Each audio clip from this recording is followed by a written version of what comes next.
¿Hablas español? Sprichst du Deutsch? Kan du norsk? If you've heard that sound from Babbel before, I bet you do. Babbel is the science-backed language learning app that actually works. With quick 10-minute lessons handcrafted by over 200 language experts, Babbel gets you on your way to speaking a new language in just a few weeks. With over 16 million subscriptions sold and a 20-day money-back guarantee, just start speaking another language with Babbel. Right now, up to 55% off your Babbel subscription at babbel.com/Spotify podcast. Spelled BABBEL.com/Spotify podcast. Rules and restrictions may apply.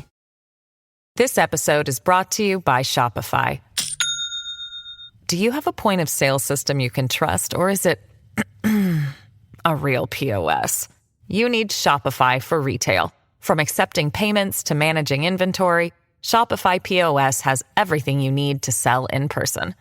Go to shopify.com/system, all lowercase, to take your retail business to the next level today. That's shopify.com/system.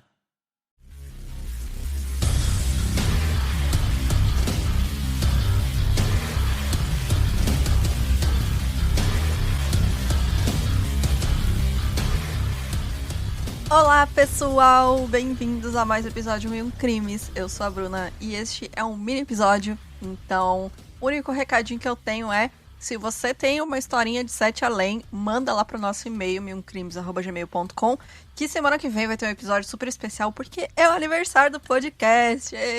Tecnicamente seria esta semana, mas como essa semana é mini episódio, a gente deixou pra próxima, então vamos comemorar na semana que vem 5 anos de podcast. Nem eu acredito, gente.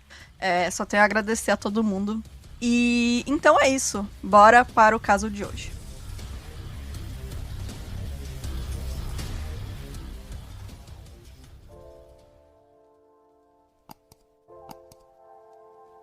O Gregório Cárdenas Hernández nasceu na Cidade do México em 1915 e quando criança ele sofreu com uma inflamação no cérebro que, dizem os médicos, que pode ser um dos catalisadores para seu comportamento violento, que começou ainda na infância e incluía a crueldade contra animais. Ele começou a frequentar casas de prostituição aos 15 anos e também tinha problemas com incontinência urinária. Então ele se preocupava muito que, por ele fazer xixi na cama constantemente, ele nunca ia ser capaz de ter um relacionamento sério com uma mulher. Então ele tinha muita insegurança por conta disso. Quando estava um pouco mais velho, o Gregório ganhou uma bolsa de estudos para cursar Química na Universidade Nacional Autônoma do México. E em 1932, aos 17 anos, ele conheceu a Sabina Lara Gonzalez e os dois começaram um relacionamento e acabaram se casando depois. Mas esse casamento não durou muito e a Sabina acabou contando para todo mundo que o Gregório urinava na cama. Isso fez com que as mulheres que conheciam ele não quisessem mais nada com ele e também alimentou muito mais a raiva que ele já tinha no geral por mulheres. Ele era, no fundo, não só no fundo, na superfície também, um grande misógino. Uma empresa de petróleo chegou a oferecer a ele uma bolsa de estudos para o intercâmbio nos Estados Unidos, mas ele se recusou a ir porque ele não queria abandonar sua mãe. Ele tinha uma relação meio tóxica com a mãe dele. Dizem que ela era muito controladora. Isso também explica aí muito do comportamento que ele tinha de raiva contra mulheres, né? Não que isso fosse culpa da mãe dele, mas a gente vê aí uma das outras raízes dos problemas que ele tinha de relacionamento. Então, ele trabalhava para a Pemex, que era uma empresa estatal de petróleo do México, e ele conseguia se sustentar com facilidade alugando um apartamento e tendo seu carro próprio. Em 15 de agosto de 1942, o Gregório saiu em sua habitual procura por prostitutas e acabou contratando a Maria de Los Angeles Gonzalez, que tinha apenas 16 anos. Ele levou ela para casa e depois do programa, quando a Maria foi ao banheiro, o Gregório aproveitou que ela estava distraída e estrangulou ela com uma corda. Depois de assassiná-la, ele levou o corpo da jovem até o jardim e enterrou em uma cova rasa que ele cavou ali na hora. Não demorou muito para que ele sentisse essa necessidade de matar novamente. Ele adorou a sensação, finalmente, de matar uma mulher. E uma semana depois, em 23 de agosto, ele assassinou Raquel Martínez de León, que era outra adolescente de 16 anos que também se prostituía. O Gregório estrangulou ela da mesma maneira e também cavou uma cova para colocar o seu corpo no jardim. O próximo assassinato aconteceu em menos tempo ainda e apenas 6 dias depois, o Gregório levou para casa outra adolescente de 16 anos, que também se prostituía, chamada Rosa Reyes Quirós. Mas dessa vez a casa dele estava muito bagunçada e a Rosa ficou um pouco apreensiva, né, em fazer sexo com ele, não quis ir pro quarto. E aí, quando ela estava fingindo interesse nas coisas que ele tinha de química, os utensílios que ele tinha, ele a atacou e também a estrangulou como tinha feito com as outras. Mais uma vez, o Gregório cavou uma cova onde ele colocou o corpo da Rosa perto das outras vítimas. Então que ele já estava nem se importando com a gratificação sexual que ele tinha antes de matar essas meninas, ele estava indo direto para o assassinato, que é o que ele tinha mais prazer. E aí, seguindo esse padrão de intervalos cada vez mais curtos entre os assassinatos, 4 dias depois de ter matado a Rosa, em 2 de setembro, ele planejou seu próximo crime. O Gregório estava cortejando uma jovem de 19 anos chamada Graciela Arias Ávalos, que era uma estudante de química e era filha de um importante advogado criminal. Então, não é a vítima habitual dele, né, de prostitutas que, né, são aí consideradas pela polícia como não importantes, né, não são vítimas que as pessoas vão atrás de justiça. As famílias muitas vezes vão procurar a polícia diz, são prostitutas, então não tem o que fazer. Então, aí esse novo alvo dele era realmente uma moça de classe média, né, de uma família importante. A Graciela não enxergava o Gregório como um interesse romântico, né? Ela sabia desse interesse dele, mas ela não correspondia. Mas ela considerava ele como um amigo, até porque eles tinham os mesmos interesses, né? Que eram química, basicamente. Ela era estudante de química, achava ele um cara bacana ali, porque tinha esse interesse em comum com ela. E aí ela aceitou quando ele ofereceu carona pra casa dela naquele dia, né? Ela tava lá saindo da aula e ele falou, vou te levar pra casa. E ela falou, tudo bem. O Gregório parou o carro na frente da casa dela e, antes dela sair, ele declarou seu amor por Graciela. Ela o rejeitou e aí o Gregório tentou beijá-la à força, então a Graciela respondeu com um tapa no rosto dele. O Gregório perdeu completamente o controle. Com muita raiva, ele arrancou a maçaneta da porta e usou a maçaneta para espancar a Graciela. Ele bateu na cabeça dela até matá-la e então dirigiu para casa com o corpo dela no carro. Ele enrolou o corpo da Graciela em um lençol e a deixou no chão ao lado de sua cama e na manhã seguinte, no dia 3 de setembro, ele foi enterrá-la com as outras vítimas no jardim. No dia 7 de setembro, 5 dias depois dele ter assassinado a Graciela, o Gregório falou para sua mãe que ele estava se sentindo mal e ela foi com ele até o hospital psiquiátrico Oneto Barenque. E depois que ele foi examinado, ele foi admitido no hospital. O Gregório foi preso enquanto estava neste hospital, poucos dias depois. E existem 2 versões de como a polícia chegou até ele. A primeira é a de que os vizinhos já estavam desconfiados das atividades dele no jardim e por uma janela conseguiram enxergar os sapatos de uma mulher saindo do meio da terra revirada. Mas a outra versão, que é a mais provável, é a de que o pai da Graciela, que era o advogado Arias Córdoba, contratou um detetive particular quando ela desapareceu, e esse detetive descobriu por relatos dos colegas dela que o Gregório havia sido a última pessoa a ser vista com ela, e aí o pai dela foi até a polícia com essas informações. Ao ser questionado, o Gregório respondeu de forma incoerente e mostrou ao chefe de polícia alguns pedaços de giz, dizendo que se tratavam de pílulas que iam deixar ele invisível e aí não poderiam fazer nada com ele.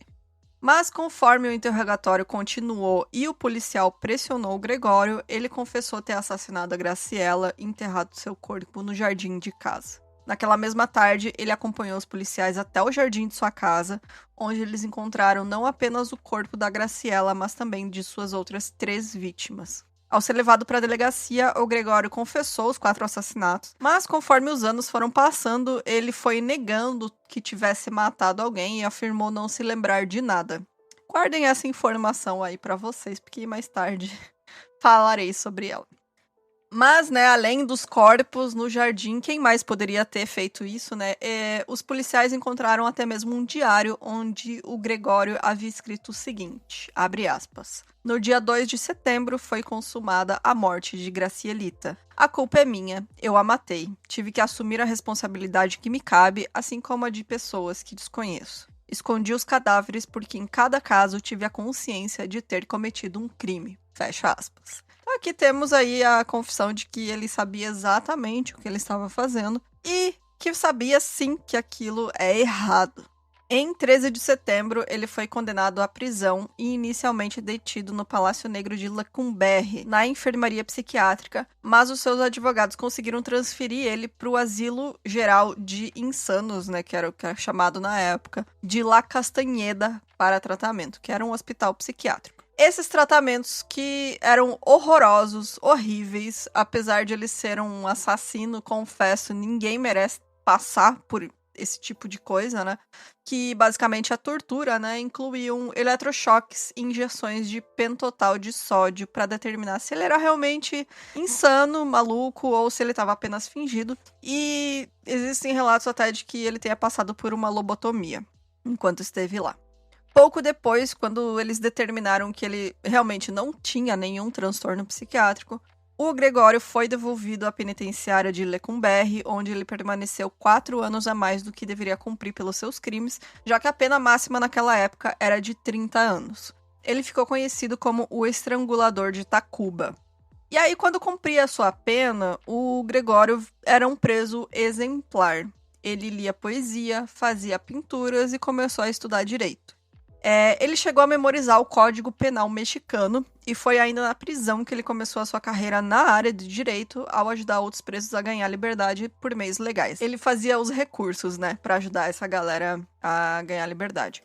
Ele também escreveu 3 livros, entre eles uma biografia, e foi feita até uma radionovela sobre a sua vida. Ele virou basicamente uma celebridade, o que pra mim é o negócio mais bizarro desse caso, que é justamente porque esse caso é conhecido. O cara virou uma celebridade.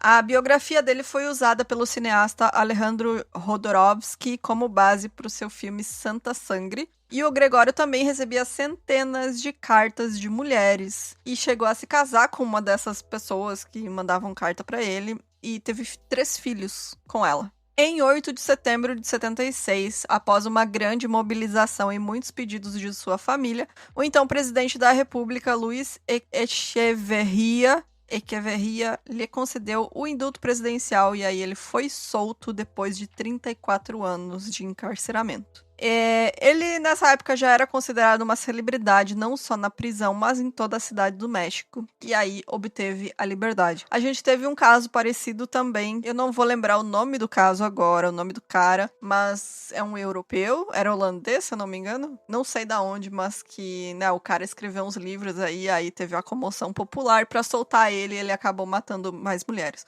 Não é o caso do Gregório, ele não voltou a assassinar, a matar ninguém, mas ele também nunca demonstrou ter se arrependido, né? Ele mudou a narrativa dele de que, ele tinha confessado pra eu não lembro. Então, ele nunca assumiu o que ele fez, né? O que eu acho pra mim é bem preocupante, assim. Por mais que ele nunca mais tenha cometido nenhum crime e tal, parece que ele só fingiu que nunca aconteceu.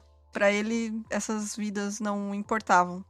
Ao ser libertado da prisão, e aqui é o meu maior problema com toda essa situação, o Gregório foi convidado pelo secretário do Interior, Mário Moya Palência, para a Câmara dos Deputados. E a intenção era mostrar ele como um exemplo de sucesso, né, por ter conseguido se integrar novamente na sociedade, e era um atestado de êxito do sistema correcional mexicano.